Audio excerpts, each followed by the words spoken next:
Are you an investigative professional?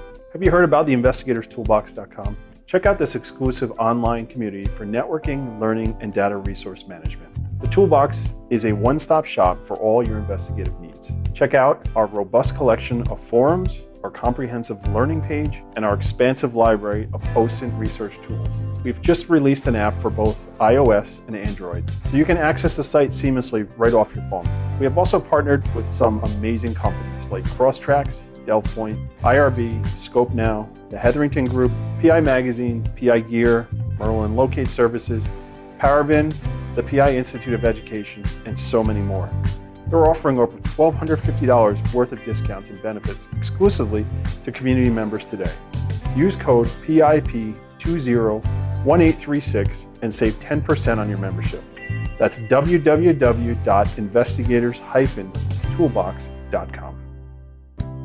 Crosstracks case management system. That is what we are talking about today.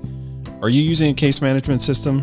What are you waiting for? If you don't use a case management system, you really need to look into implementing that into your business regimen. I've been at it with Crosstracks now a little over a year, and it's just been a game changer for my business. They are SOC 2 certified, SOC 2 Type 2 certified. If you don't know what that means, it means that they're encryption system is second to none, and you have to go through a whole screening process to figure out if you can even qualify for that, and they have. So you know with certainty your data is being protected. I don't think there's another case management system out there that offers that same ability to have the SOC 2 Type 2 certification.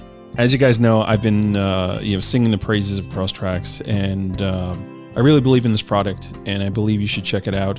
Contact Brad, contact Pat, one of the team members over there, and see if it's right for you. Crosstracks case management system, check it out today. We are 2 days away from the NALI conference in San Antonio, Texas. Matt will be there presenting about attorney marketing, and will also have a table for Investigators Toolbox. Did you know the NALI conference attendees can register for Investigators Toolbox and save $65 off the subscription price? Just register and use code NALIPRECON21. You'll need to show proof of conference registration. Welcome to PI Perspectives. Today we visit lifestyles of rich and famous in Florida with Jay Marin. Jay had an impressive career in law enforcement and served on some great task forces. He transitioned into a private practice and now operates out of Miami. Jay and his team specialize in working undercover. The guys discuss how different it is than surveillance. Grab your best Crockett and Tubs suit and join the guys in sunny Florida. Please welcome Jay Marin and your host, Private Investigator Matt Spaier. And welcome everybody to this week's episode of PI Perspectives. This is Matt Spaier, your host. Today, I am very excited and honored to have a friend of mine on the show, somebody who I met through NALI, and very charismatic. The second you meet this guy, you're like, I want to know more about this guy and what he does. So without further ado, I want to welcome Jay Marin to the program. Jay's down in Miami. He runs Specialized Investigations Consultants. And today we're talking about undercover surveillance. But before we dive into that, I just want to welcome Jay to the program. Welcome. Well, thank you. Thank you for having me. It's actually an honor to be here. Yeah. I finally get to be here. I feel like a special guest to finally make it to your show. Your show's popping everywhere. Yeah. Don't believe the hype. It's believable. Good. No. I'm honored to have you on, man. So I think I first met you probably at like a NALI conference a couple of years ago. A few years back. Yeah. And I was just like, wow, like here's this group of people. And I know some of the people in this group, but I don't know everybody. And right. and here, who's this charismatic guy? I want to know more about him. And we struck up a conversation. And I was like, this is my dude. Like this guy's he understands. So you've been doing this business since 2013, right? Correct. Okay, so tell me a little bit about how you got into it and what does your business specialize in? Okay, so before I started my business, I was in law enforcement. I did local law enforcement, and I also did federal as well. I was on a couple task forces. So throughout my career, I did obviously my regular road patrol, but then I moved into the investigation field and I started doing gangs, street crimes, and eventually financial frauds and identity theft.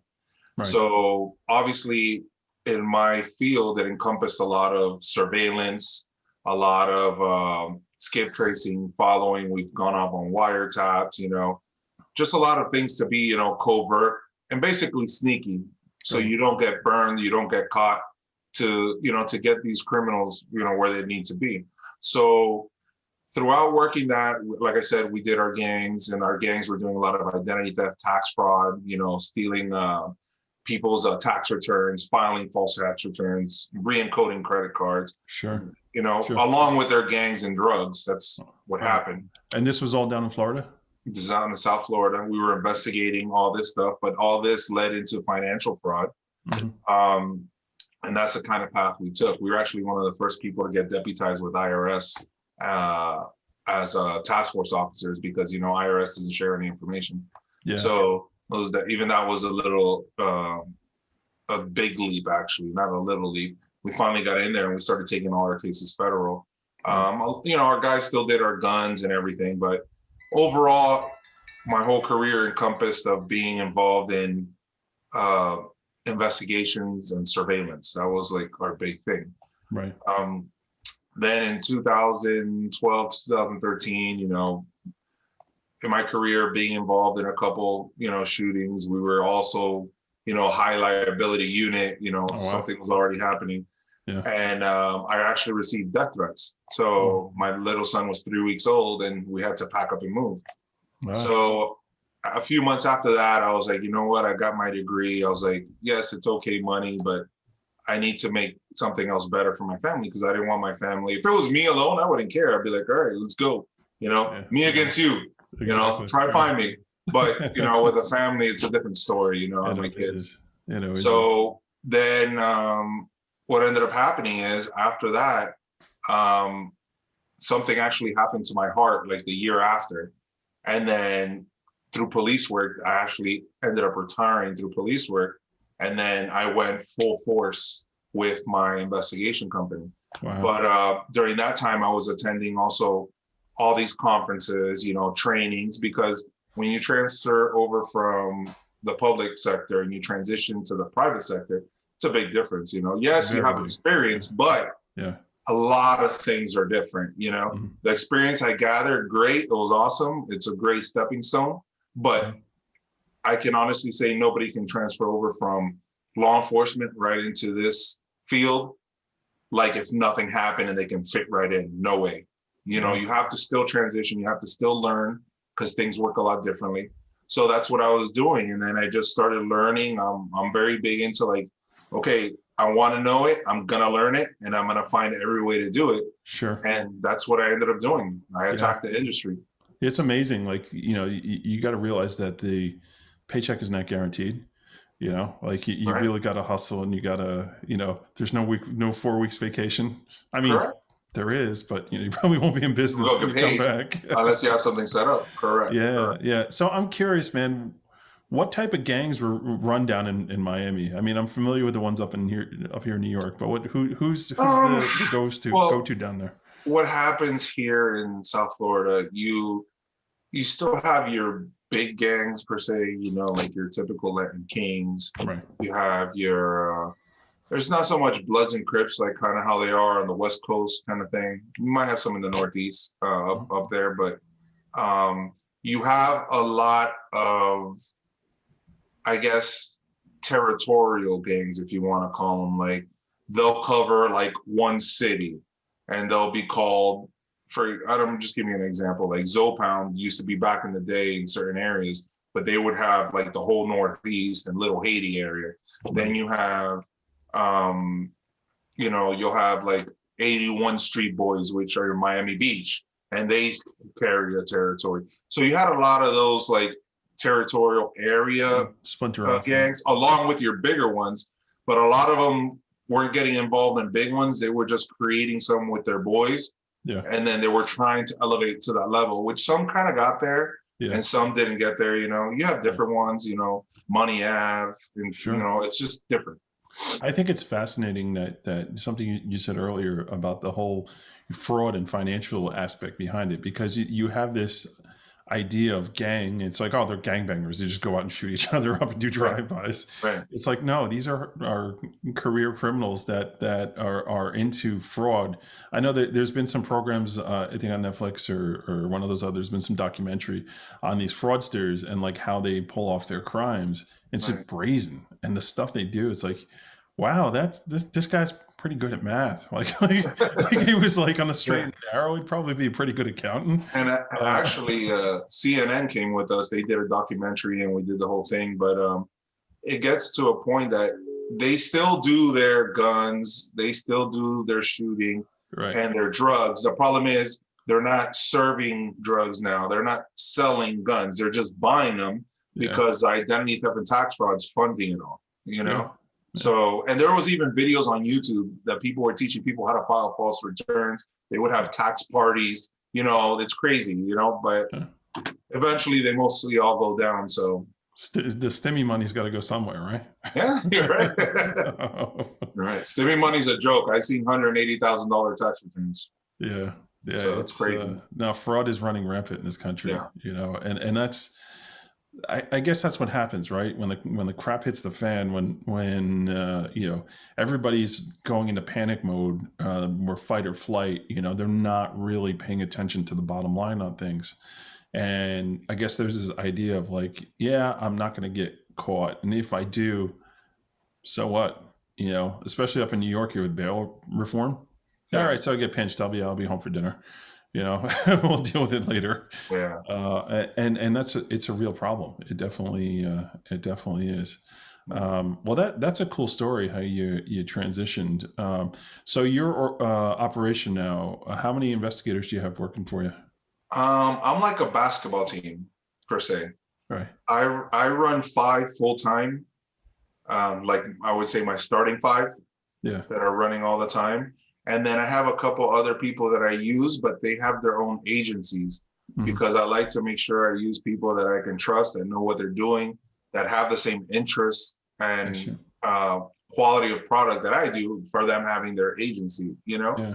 I think, you know, my opinion, just when you get too big, you kind of lose a little bit of control of your quality because you're just trying to pump out. I don't want to do that. That's not my thing. I'd rather give you a quality product and have everybody working, but everybody that's working knows what they're doing. Yeah. It helps my clients get what they want and get the good stuff they need, not just, oh, we went out there and nothing happened, or we went out and we lost them. You got to use the right person for the job. I have the same model.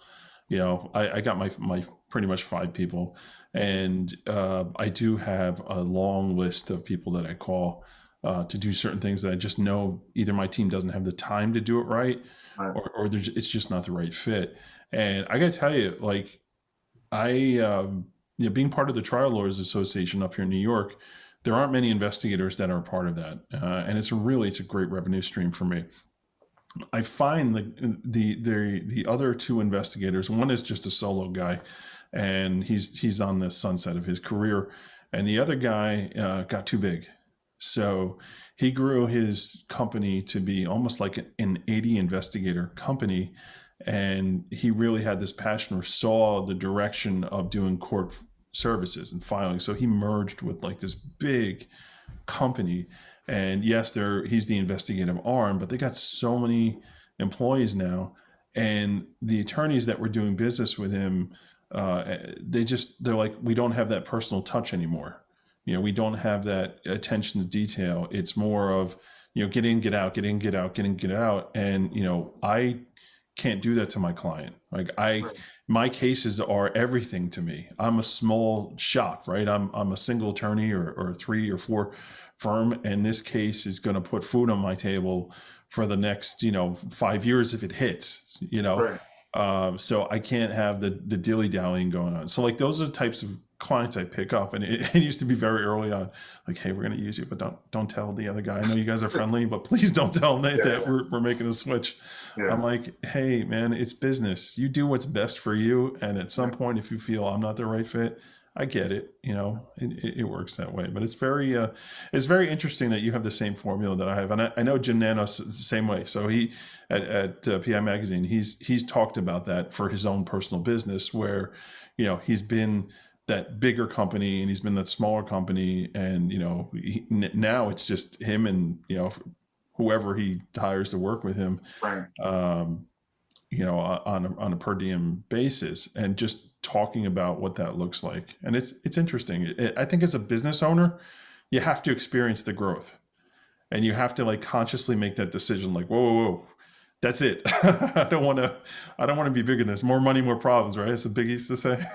Well, yeah, exactly, right?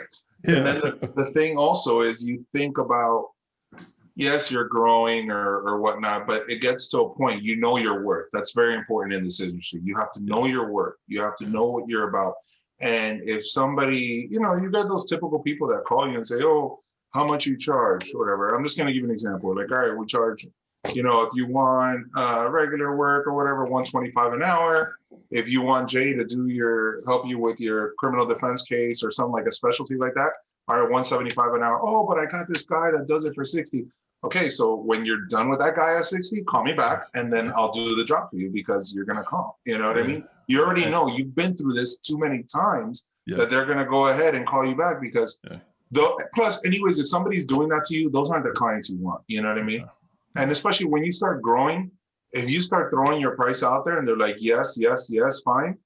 Okay, those are the clients I want because they know my worth and they value what they want me to find or they want me to do. They value it. Those are the kind of people you want to be working with. Yeah, I feel like I'm talking in the mirror to myself here because I'm like. Well, we're both bald. Exactly. We both got a beard. I just don't have glasses. I'm a little more gray than you. These glasses are a new thing too. It's like my eyesight used to be 20/20. I used to do mystery shopping, and we had like eye care. I'd have to go get my eyes checked as like an integrity check to see if they were upselling or doing whatever. And they're like, what are you doing here? Like, you have 19/20 vision. Like, you could literally fly a plane. And I'm like, oh, I never got my eyes checked before. I tell you, the glaucoma test sucks, though. I'm just not going to say. Oh, man.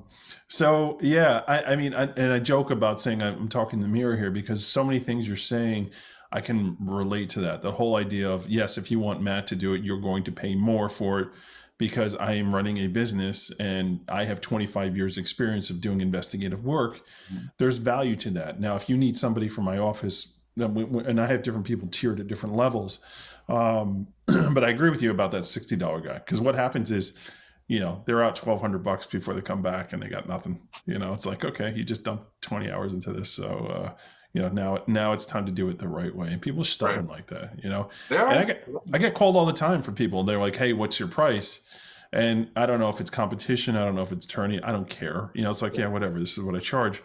And it's funny to see the ones that actually come back because sometimes they don't come back. It's like, but the ones that don't, you don't want.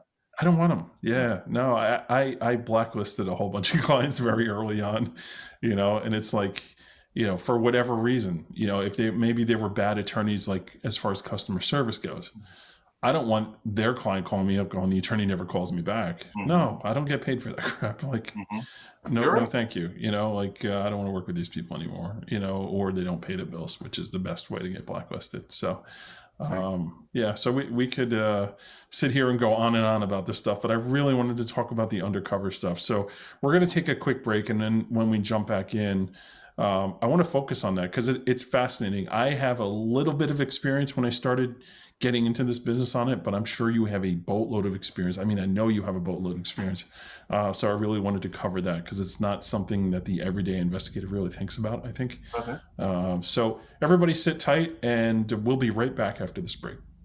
Delft Point keeps on advancing. The commonality search is here. The new data is unlike anything they currently offer and will go in depth into your target's assets and relationships. Use them on everything from jury research and associate connections to business investigations and fraud cases. You don't want to miss these. Visit delftpoint.com for more details. Sign up and use code PIP20 for additional savings.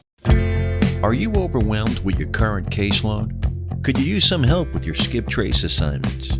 With Merlin Locate Services, rather than adding staff, you can add an entire skip trace department of licensed private investigators who specialize in skip tracing. Check out merlinlocate.com today. When you work with Merlin Locate Services, you bring on a valuable experience and trusted extension to your team. Check out the PI Institute of Education at piinstitute.com. Since 1989, Kelly Riddle has been teaching on subjects such as surveillance, nursing home investigations, insurance fraud, domestic investigations, hidden assets, and accident scene investigations. The PI Institute of Education is a featured learning partner in the investigatorstoolbox.com. So check out the free content on the site, then visit the Institute for more great savings on additional classes. Check out the latest issue of PI Magazine. Bob Macwiak graces the cover, and there's a great article on how the magazine was started. Check it out today. And welcome back to PI Perspectives. This is Matt Spaier, your host. Today we are talking to Jay Marin from Specialized Investigation Consultants down in Miami, Florida. Jay, welcome back to the program. Thank you.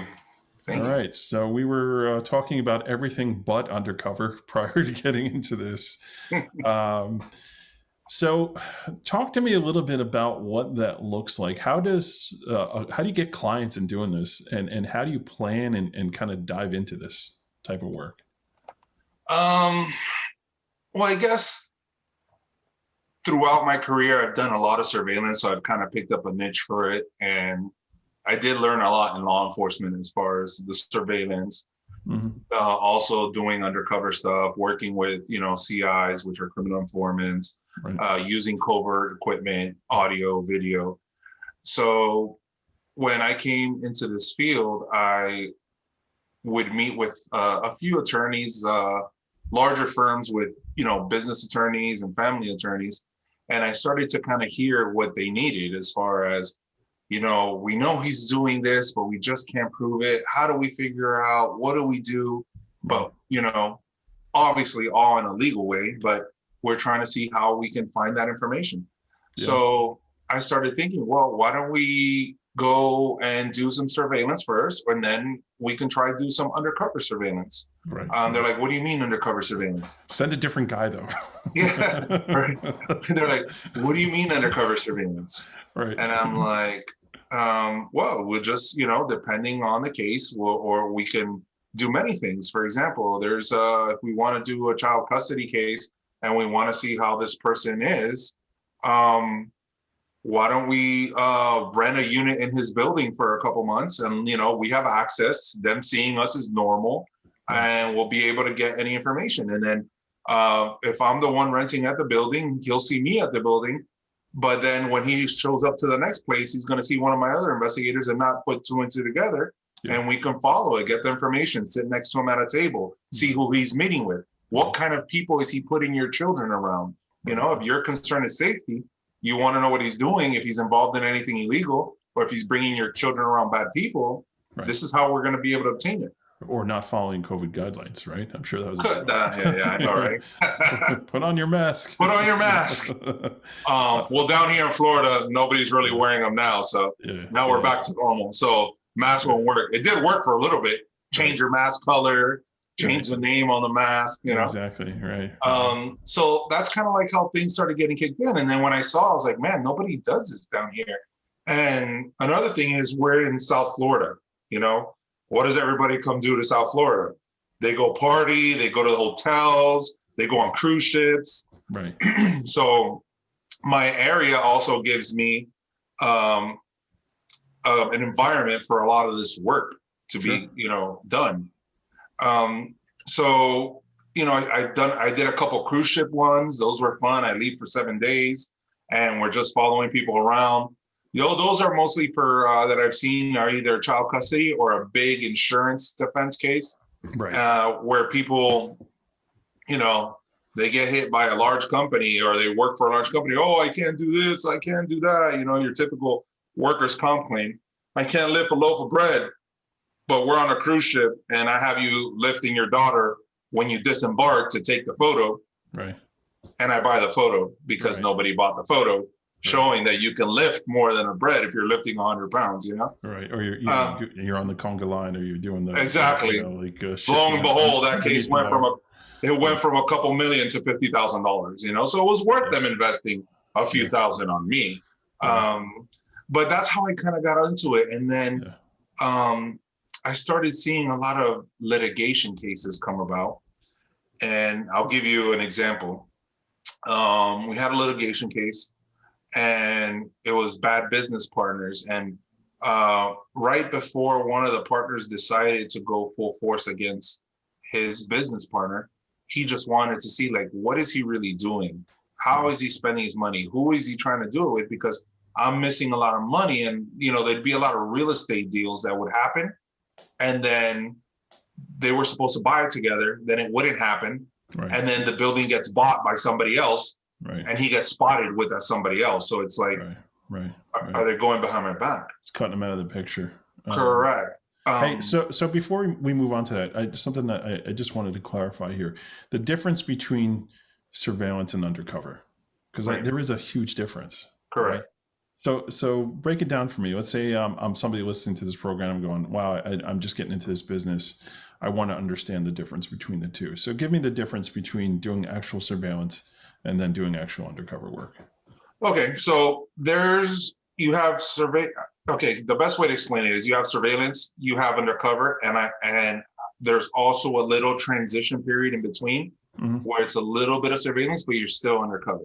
For example, surveillance is, you get your typical case. Hey, I want to follow somebody around, see what's going on, and I need to know what's happening, whether it be for a kid or for a business or for the insurance company, right? Short term. So you kind of get in and out, right? Exactly. You do your surveillance, you sit in your car, you're never, spotted, you're not walking around most of the time, and you're just sitting in your car following the person, getting video, obtaining any information, any intelligence with who they're meeting, what addresses they're going to, or whatnot. Fine. That would be your typical surveillance where 90% of our industry does. Then I feel you have a little transition period where you are doing surveillance, but for example, we're doing surveillance and the guy goes to a mall, right? So now it goes from being stationary in your vehicle, trying to get all information, and now you're mobile on foot. So you start going on foot. And while you're going on foot, the guy sits next to somebody, and now, crap, I need to hear what they're saying to see what kind of person this is for my client and make sure they're not doing a drug deal, make sure what it might not be. So now you got to get a table next to them and not make yourself noticeable. So now you're kind of transitioning from surveillance to slowly undercover, but you're not really undercover because you're not making contact with the person. You're not where that person is all the time. Right. So that's like your little transition period. Then you have undercover, which is you're basically going into a location. People know you're there. They're making them know. They don't know who you are. I'm somebody else. I'm an international investor from South America. That's what they think I am. I have business cards and all. So that's when you start infiltrating technically into the scene, being basically boots on the ground, going into the same location, sometimes even talking to them, because remember, if they don't have an attorney and they're not represented, then you're okay. You know what I mean?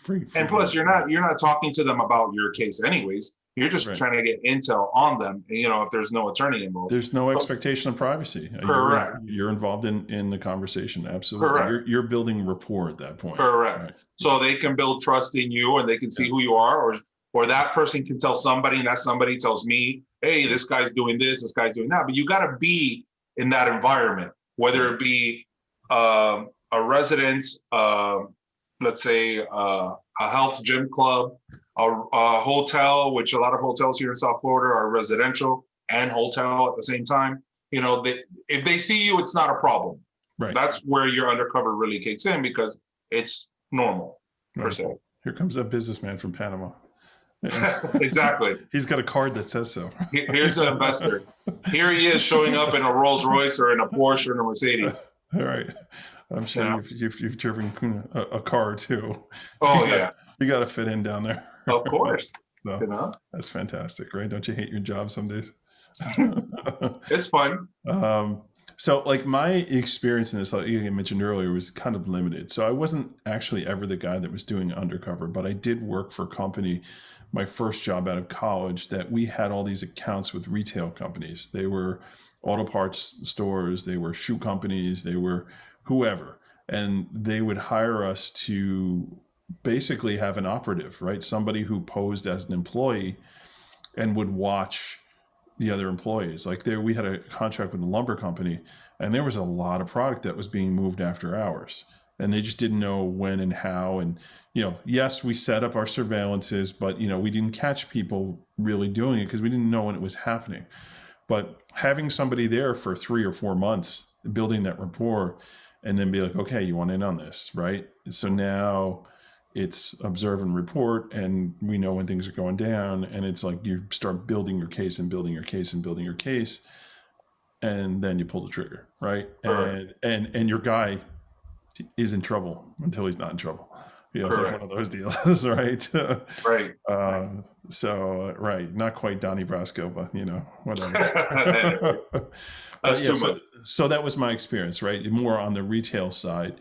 I was managing the people that were doing it, and they would have to submit their reports. I believe it was like every couple of days they had to get something in, and I would have to report to the client, like, here's the progress, here's what's going on, here's who we're looking at.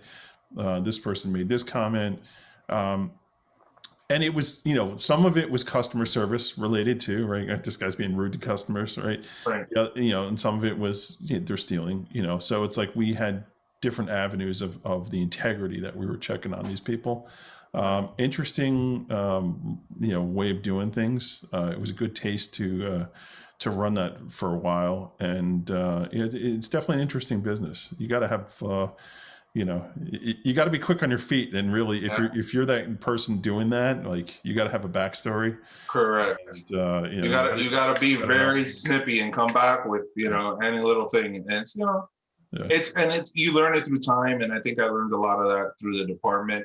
Of how to get by and learn certain things, but and let me just remind everybody, these are like non-threatening situations. Sure. It's all laid back. It's mostly civil. It's always civil. You know what I mean? But it's nothing compared to police work where you're threatened, you're undercover, you have your firearm, anything can happen. You're dealing with a bad person. It's not like that. You know what I mean? In my situation, it was I had to go to a certain island and see what this person's business partner was doing, and I actually got paid to play tennis 3 times a week on this island. So I got really good at tennis. Sure. How's your backhand? Your backhand? Yes. So that's what this person would do. He would play tennis. This guy's a fraud. He's a fraud. His backhand sucks. All right. No good. Yeah. No point. So did you pull McEnroe? No, I wasn't that good. I wasn't that good. Believe it or not, a lot of these people on this island were very good because that's all they did. They played 5 times a week. Yeah. That was like their thing. Because mostly everybody on the island's retired anyways. They're not, they're not actively working all the time. They're like here and there. They're retired. So, and a lot older. So, I come in, there's a couple people that were younger, and we start, playing. I start learning from the tennis coach. And it's funny because as people drive by or this person comes, these tennis coaches just talk, man. They handle everybody on the island. So I didn't have to do much to get this guy to start talking, and he would just tell me about this person, and I use a theory and I guess a way when I do undercover surveillance sometimes. I call it the Michael Kenny. I don't know if you know who Mike Kenny is. He's an investigator out of Nashville. Okay. I know the name. Yeah, I don't know him, but I know the name. He's a dumb and nice guy. So he plays dumb and nice. Yeah. So when it comes to those situations, I play dumb and nice, And oh, really? Oh, what does that person do? Oh, okay. Oh, you play tennis? Yeah, I give him all the time. But he was with this lady and they were sleeping around. His wife didn't see. Like, I'm getting all this cheese. All I'm doing is playing tennis. Bon Chinche, man. You're the exactly. Bon Chinche boy. Nice. Exactly. So then they basically, and then I'm coming off as this nice young guy, whatever. And then he slowly asked me questions. So I already know he talks shit. Right. Excuse me per se, but excuse my French, but that's what he does. Everyone. If I'm getting it, he's gonna tell my stuff out there. So then what do? I feed little things that I want him to get out. Right. You want to puff up your story, right? Correct. So then he eventually throws it out. And then in this island, I had a Porsche Panamera, I had a 7 Series, and I showed up once in a Rolls Royce, all that the client was providing rentals, you know? Yeah. And once the guy started seeing it, he asked me more questions, not our target, the tennis coach. Right. So then he started feeding it to the other guy. And then that's how it finally got to where we needed to be. And I was there for a few months, living in a nice apartment on the ocean. You know, I think the cheapest apartment there was like a 1-bedroom was like 1.5 million or something like that. It's crazy, nice. You know, but it was nice. The scenery was nice. It was beautiful, but I was basically there learning how to play and just to get the information I needed. It took about a month and a half. These things don't happen quickly. Yeah. Because you need the rapport and the trust, you know. Sure. So then eventually he saw me enough there. I believe he asked the tennis instructor what I did. And then we finally talked and spoke about certain things where it got to the point where he offered me to get into business. Right. And most of it was just coming through the instructor, knowing what I did, you know, obviously our stories to get closer. Vouching for it. And he finally bit and he came over, and then we were able to get our client. This is what he's doing, and this is where your money's going, and this is why you're not getting deals anymore. Mm-hmm. And, you know, it took 3 months. Nothing happens quickly. Those are your typical undercover that take a little bit of time to get the information you need. I've also done boating undercover, like, you know, hey, yeah, I'm going to go on a boat and we show up to the same place. We go to the sandbar, we're partying, we're hanging out with the people. But, you know, luckily we have a beach here in South Florida that we can do that. So we'll just, you know, pull out the boat. And that's, you know, it's undercover, but it's a little transitional surveillance undercover because it's not long-term. I consider undercover ones long-term because you really have to maintain your identity and compose yourself to work thoroughly, to not get burned and get the information you need for your client. Yeah, no, it's such an interesting business. And I feel like part of it, like getting into it, is being at the right place at the right time, but also having the background essentially that you had, right? It's coming out of law enforcement and understanding the bones of what it takes to do this properly. And now you're transitioning not so much to, hey, you're breaking the law, to more along the lines of, hey, you're squashing that deal. Correct. You're violating your contract, or you know, you got to look at it from a different sense. Like non-competes, you know, something exactly. like that. Right. Yeah. So I can totally see that. And you're in the right place for it.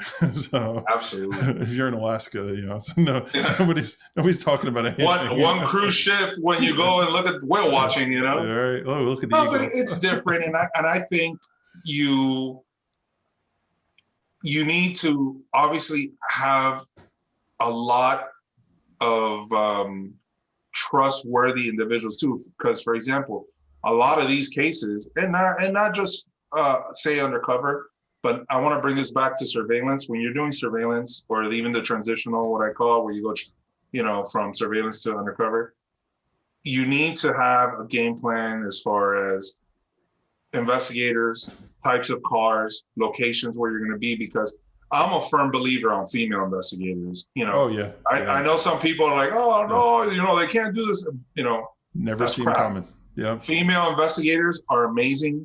They know what they're doing. Yep. Women have a lot of intuition, and I respect that.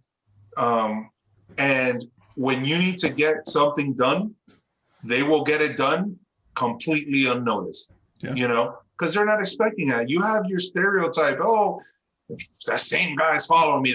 You see a girl, hair up, hair down, wig, you know, covered up, showing, you know, in a bathing suit. Like you're not thinking like that, versus if you see some creepy guy at the bar staring at you.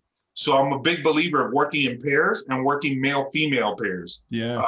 If not, I like the female with a male in behind, basically running the show, because, and not so much saying they're running, I'm telling you what to do, but like calling points, say, okay, you girls are here. Yeah. I'm going to be on the outside And when something comes out, I'll handle the outside. That's what I mean by, running what's going on the outside. Yep. I'm a big believer of that, but if you don't have that team, it's going to be hard to succeed. Nobody can do this job by themselves. Sure. I don't care how good you are. No, especially when it comes to that work, you got to have at least two, and that's always a big pill for the client to swallow. Right. Like, oh, I got to pay Jay's, $125 an hour, like times two. Well, ouch. Yeah, and then they're like, well, I think one person. I know you think because you watch TV, but we're in South Florida. We're driving behind a car, even with one or two cars in front of us. The light turns yellow. That car brakes, and what happens? That car's gone for 2 to 3 minutes. Now you're done. So we like to leapfrog. I like to be behind, and I have an investigator up front. So whenever we're driving, as soon as she turns or he turns, I'll pick up from the back. Or if I miss a light, then he knows to slow it down so he can pick it up until I catch up. And we just keep doing that. You know what I mean? Not only that, your person on foot that you're surveying all of a sudden decides like, oh, city bike will be nice. I'm going to go hop on an e-bike. Correct. And they go grab an e-bike and they're gone. Yeah. If you don't got nobody in a car, forget it. But a lot of people don't understand it. And I think as you being an investigator, especially owning your own business, and I know you do this because this is the type of person you are. You let them know how these things work so they can understand, well, this is why you need to pay for two. I want you to be successful. I don't want you to spend on one and maybe get lucky, and we don't lose them. Where you have, what do you want, a 50% chance or a 90% chance that he doesn't get lost? Right. If how much does it mean to you? Yeah. And I'm sure you probably deal with the same thing I deal with in New York when you get that last minute call from somebody that wants something done, like, 4 hours from now, we need somebody picked up. And, oh, by the way, we've got $75 an hour. Like, I can maybe squeeze 80. No. It's like, no. You're not. Especially last minute. Yeah, I'm like, it's not happening. And the thing is, we don't understand why you wouldn't do that. It's like, okay, well, you're not from New York. So, yeah, you don't understand. Yeah, Well, I think a lot of investigators in our industry lack they're calling us, they need our help. We need to tell them how we are going to run this. Yeah. Not how they're not the one with the experience. They don't know how things really happen out here. So we can't let them determine how we're going to move, where we're going to park, and who we're going to use, how long we're going to stay. If you tell us what you need, we're going to give you our professional opinion of what needs to be done. But I do not like taking cases that you get that client that is like, all right, I could only pay for one, but I know for sure this is what they're going to. I'm like, listen, that's not what happens. They'll tell you, I have a flight and a reservation at a hotel. I know they're going there. What happens? They land there and they go to their girlfriend's hotel. Yeah. And now, where are they? You said they'll be here at this hotel. Yeah. And then they get upset. Well, I thought, and maybe. I was like, no, this is what you told us to do. Yeah. Yeah. This is what we did. So I don't do that anymore. I give them the options, the variables, and this is how we operate. If you want it, cool. If you don't, call somebody else, but I'm not going to work to be set up for failure. Yeah. How about when they go into the Admirals Club at the airport? Yeah. Luckily I have those cards. Yeah, I'll get you, Mr. But it's tough. It's tough. Yeah. You know what I mean? I have them, the Admirals and the Centurion for American Express. Because you never know what kind of people you're dealing with, Yeah. I followed people in airplanes all, everywhere, into Central, into South, into the Caribbean, into other states. And you just never know. They don't expect you to be on the flight, which is good because that's but we leave the flight and they say, oh, we know they're going here. And we follow them. And when we get there, they're in a completely different hotel. They still kept their reservation. Yeah. But they're having fun somewhere else. So I remember talking to Kelly Riddle one time about one of the cases he worked on. And it was one of those situations where they lost the guy. They didn't know where he was. So they arranged to have like a FedEx delivery with a pickup. So they contacted the guy. They're like, oh, you got to pick up some paperwork or whatever. So the guy went to that, whatever the post office, et cetera, wherever it was to go pick up the package that was delivered. Now you know where he's going to be, and you pick him up and you go follow him to where he needs to go. It's like that's some smart thinking. And back then, social media used to be great for us. Even just entering the person's phone number in Facebook and everybody. It's all changed now, and everybody's all locked up and private, so it's even harder now. But So I was walking down the street in Manhattan yesterday. It says big billboard for Apple, and it says, Apple iPhone, and then right under it says privacy. And it's like that is their selling thing. Right? Apple would give us a lot of issues when we would work stuff in law enforcement. They were even giving us a hard time with court orders and everything. Sure. Yeah, it's all. I just think it's very important to have a good team, a good structure, whether it's undercover surveillance, regular surveillance, and you need to have a network. Like I mentioned to you, you can't do this by yourself. Yeah. Like right now, if I know somebody needed something, right, and I'll give you an example. I'm not going to say.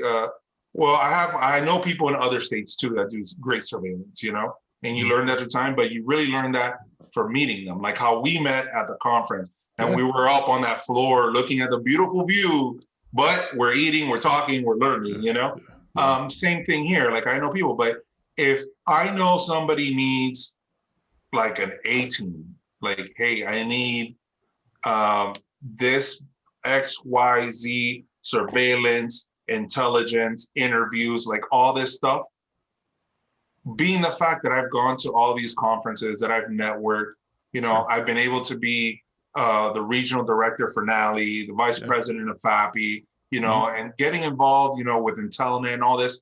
These associations really help you grow, and you have to. You could pick up any phone and talk to somebody, and they can tell you whatever they want, but not until you're in front of them. You see who they are, what they're about, and you can tell they're the real deal. Yeah. If somebody calls me and says I need something, I'm going to be like, hey, what do we need? Oh, we need interviews. We need surveillance. Okay, I'm calling, for example. I'm going to bring in Mike Kenny in Tennessee. I'm going to bring George Gerges out of Indiana. I was going to tell you, don't call George. You want a snappy girl that's always on her feet and know stuff. You get Brandy Lord.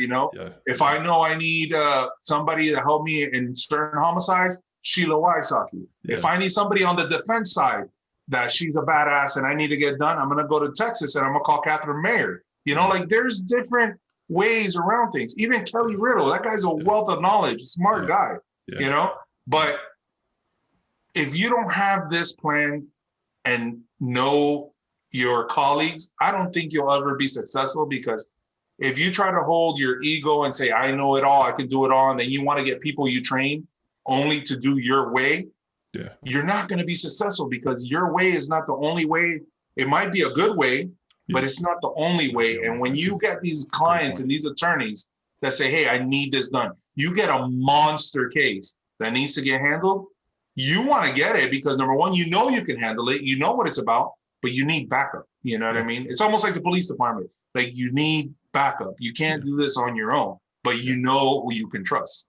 You know? You need your team. Definitely. Yeah. I think this is a great way to end that, because just to reinforce that point, be a part of your state association, be a part of a national association, go to the events. Don't say, hell, it's too expensive, or I don't want to take that time off or anything. Like I did that for many years. We were talking offline about this. Like there are many, many years. Like I'm new to NALI. Like I'm less than 2 years in on NALI. Right. And I was like, my God, why did I wait so long to join this? And it's such a great decision. And from the guy who specializes in plaintiff personal injury, how I was not a part of NALI, it was just, stupidity. But one thing about NALI, and I'll tell it to you and to anybody else that's listening, I have been a NALI member for several years. I don't remember, going back maybe to 2015, 16. And I have paid, I'm just going to put it, let's say $300 in dues a year. Let's put it $1,500, $1,600, hotels, trips. Even if I put at 20,000, everything, I've made over $100,000 from NALI, people referring me business. Yeah. So was your 20 worth the 80? I think so. Yeah, that's the way you look at it. And it just makes you better. It makes you look better, and you now have contacts. And Correct. Speaking to George, I spoke to George yesterday, right? I had something in Illinois, and they're like, okay, I got to call George and get his 2 cents on it. And I'm like, hey, am I going to see you in Texas? He's like, yeah, I'll be there. Great. Let's hang out again. I'm looking forward to breaking bread with you and and having a good time. And I can't wait to see everybody. Actually, by the time this episode airs, it's the conference is going to start like a couple days from this conference, or from this episode, and I'm super stoked. But I agree what you're saying. Be a part of your state association, national association, international, like Intellinet.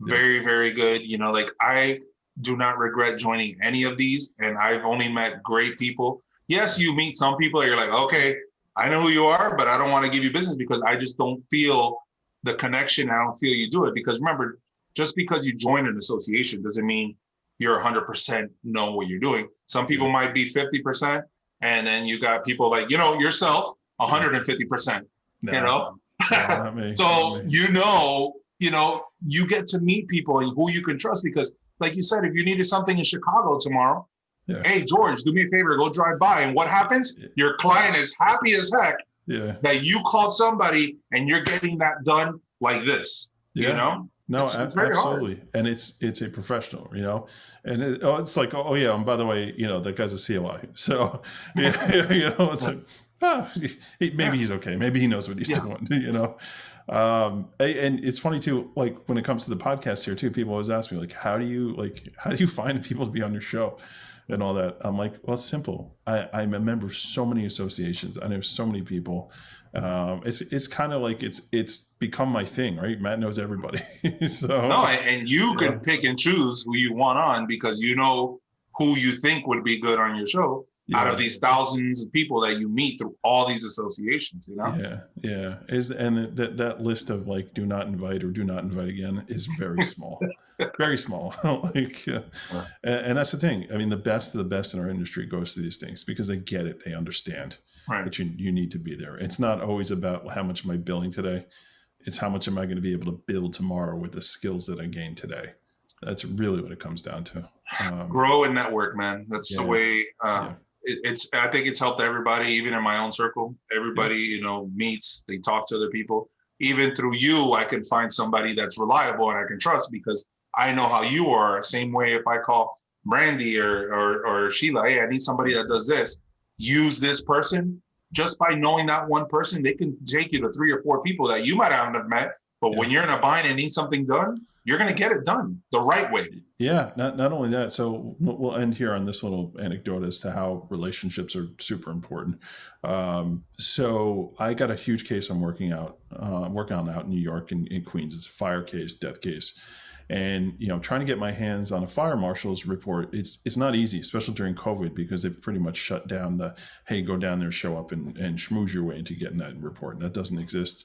And now everything's HIPAA, FOIL, you got to file everything. And for whatever reason, I won't get into specifics, I'm having some difficulty. So it's like, instead of throwing it up on a message board, I just started calling people that I know. And shout out to my buddy Ken Fetter in New Jersey, who I met at a New Jersey Association event, who happened to know somebody and who's helping me facilitate, right? And awesome. It's funny because I called a couple of people I knew that are very well respected, and they're like, no, we don't know anybody, but if you come across somebody, we'd like to have that resource too, right? So now we're all expanding our network. And even this morning I had somebody, Lauren Mack, in New York. She had emailed me back like, hey, I may know somebody, I'm not sure. And I'm like, I emailed them like, I think I got this covered, and if I do, I'll let you know, because I want you to have that resource too, right? That's what that network is all about. And that is just purely based upon going to events and meeting people and really being a part of the industry. So that's that. So how do folks get a hold of you if they want to get in touch with you? They can just email us at info@sinvestigations.com, like S as in Sam. So it's info@sinvestigations.com. Mm-hmm. Or they can call the office 786-332-6300. Mm-hmm. And always available. Our hours are always crazy. We don't sleep much. No, we don't. Yeah. I think I rolled out like 4.5 hours last night. But we I know you can't tell with this young look that I have here. These glasses are hiding it, but those glasses, they do miracles. They really do. Hey Jay, this is really great, man. No problem, man. Whatever you need, and I just thank you for this and giving me the opportunity. But I just I want everybody to, to know in this industry, if you want to be successful, you got to be humble. Mm-hmm. Number one, that's the main thing. And you got to know people and network people. You know what I mean? It's like, it's a team effort. There's enough business in this industry for everybody. True. The more you help other people, the more it also comes back to you, and you'll end up helping people. At the end of the day, we're here in this industry to help our clients and help people. 100%. So, all right. So we're going to wind down here. So thanks everybody for tuning in. Again, if you're going to be in Nally this week, if you're going to be in San Antonio, I will be there. I'll have a booth for Investigators Toolbox. I'll be presenting actually on Friday. Please come and say hello. Let me know that you listened to the show. Let me know how awesome Jay was and how much you enjoyed this show. And really, really appreciate you folks tuning in. And I hope to actually see a couple of you this week. So we'll catch everybody next week on the next show. Have a good week. Talk to everyone soon. This was a fun show. Jay has some great stories. You have to wonder how good his backhand really is. We thank him for stopping by. Also, don't forget that great offer for Nally Conference attendees to save $65 to join Investigators Toolbox. You only have a few days left, so take advantage of this offer. We want to thank Nally, Crosstracks, Merlin Locate, Delve Point, and PI Institute of Education for sponsoring the show. So please support these great sponsors. And check out the investigatorstoolbox.com where you can join through the app, available on iOS and Android platforms. You'll be able to access the whole site right from your smartphone. And there's no better time than today to finally sign up for the site. It's just 49 cents a day. You can take advantage of some great networking, training, and data resource management. So use code PIP201836 and save an additional $20. If you have a question or a comment about the show, email Matt at matthews@satellitepi.com. And you can also find him on LinkedIn, Instagram, and Facebook. We want your feedback to bring you the best shows possible. And we'll be back on Monday with a new show. So make sure you tune in. Stay safe out there.